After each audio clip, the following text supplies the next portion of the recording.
Hey everybody, good morning. Okay, first of all, happy Friday. It's Deepak from Gobsmackers again. If you need to get in touch with me, contact details are below. So first of all, I'd like to thank Amina. She has looked at my last few videos and completely ripped them apart. So I'm going to be refining and improving them as I go, I hope. Right, yesterday I got a call from a client of mine actually. He's in the middle, he's a final year economics student, and he's in the middle of applying to the corporate world. Now, he was asking me for advice, because before the world of tuition, I was working in the city, and then left because of my love for doing things like this, uploading videos to YouTube every day. Okay, cool. So, he was asking about competency questions and, how best to answer them.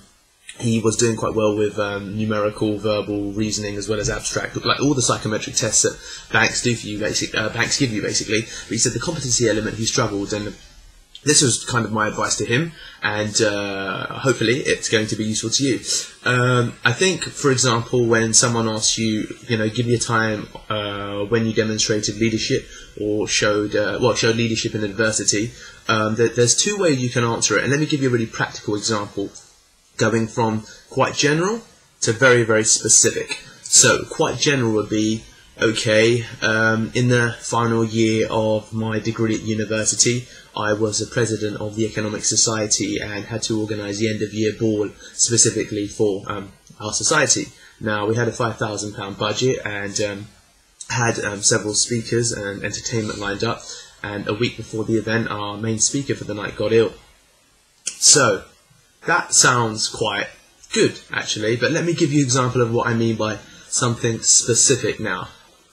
Right, I was voted in as the president of the Economic Society in last year, end of summer, and for the entire academic year had a budget of £5,000, approximately 40% of which was going towards the end of year ball.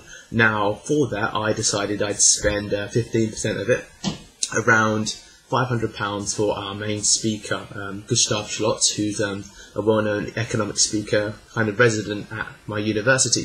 Now, a week before, he got ill with fever, and so that meant that I had a £500 deficit that I needed to cover. The team were quite concerned because they felt that we couldn't get a replacement at such short notice. But what I did is I reached out to my personal network via Facebook and LinkedIn, sending approximately 45 messages. Let me stop there. Now, I've just thought of that kind of example on my head. It's not pre-scripted or pre-rehearsed. But what I want to demonstrate there is that giving specifics shows that you really, really do know exactly what you're talking about. Pardon me. And I think this is kind of an important lesson for any examination or any kind of test that you do face. Giving specifics and being able to meld it in with the overall context of the question really, really shows that you have breadth and depth of the key issue that's at the heart of the question. And that's my advice for today, and I'm off to Italy. See you guys.